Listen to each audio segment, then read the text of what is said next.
So, kissing bug is endemic, meaning it is regularly occurring within an area or community, but really they mean it's occurring in the U.S. because they're always trying to find somebody to blame for it, but it's regularly occurring in the U.S. Yeah, kissing bug. It's interesting.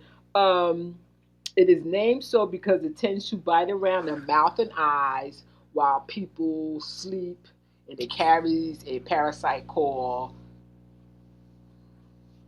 Trypanosoma cruzi, which causes Chagas disease. Yeah, the kissing bug. It's always something. So I saw this headline where the lady had her pit bull. And no, she didn't have a pit bull. She had another kind of dog. Her dog was attacked by a pit bull, and the only way to get the pit bull off her dog, she had to bite the pit bull to get the pit off her dog. And she was a tiny little woman, but she bit a pit bull to save her dog. I thought that was an amazing headline. So a couple of weeks ago, I saw a headline that said Valentino Lucci, he's a 62-year-old chef. He allegedly robbed three banks on the 10th of September, and this was his second arrest for bank robbery, which begs the question loudly, why was he not in jail for the first bank robbery? Because he white. This has happened. This has happened a lot, especially when it comes to serial killers or people who have committed some really violent act against females.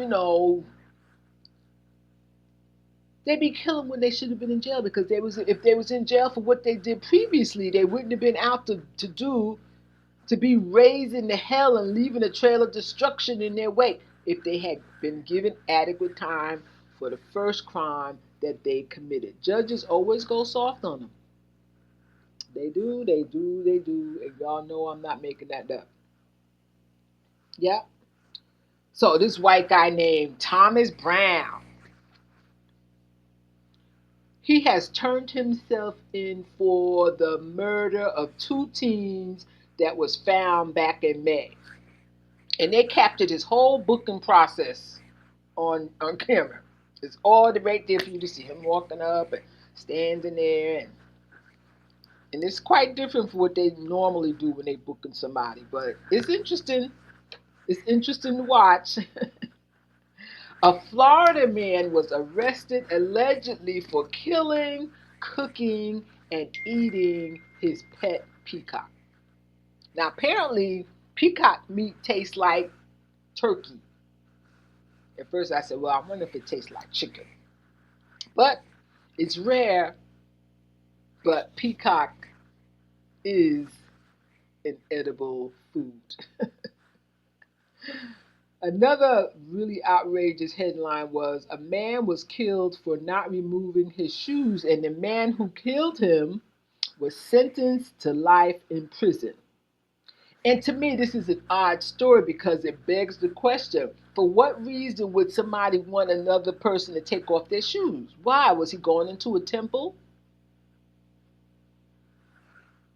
So of course it was enough for this man to get sentenced to life, but I just feel like that question needs to be answered.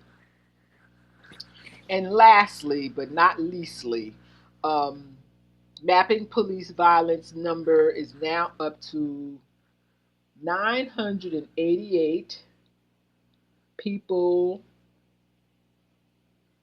so far who have been killed by police in the U.S., and that's as of September 17th.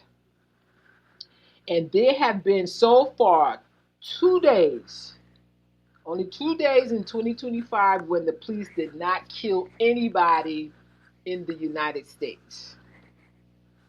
Only 2 days.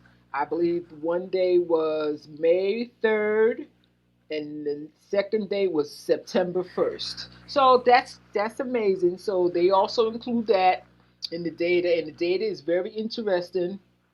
People should go and um and look at, the people that are killed by the police. And in looking at it, you have to wonder, did that person deserve to die? For whatever reason, they saying that the police shot them, and they give lots of details. I'm surprised. It includes the ethnicity of the person, name, um, what happened. Sometimes if it's a part of a news broadcast, they'll show the snippet of it. They usually include an image of the victim. And there's lots of ways to die by police. It's not just because you were shot by the police. It's a number of ways. So you should check it out. So thank you for tuning into this first edition of Ruthie World Headline News.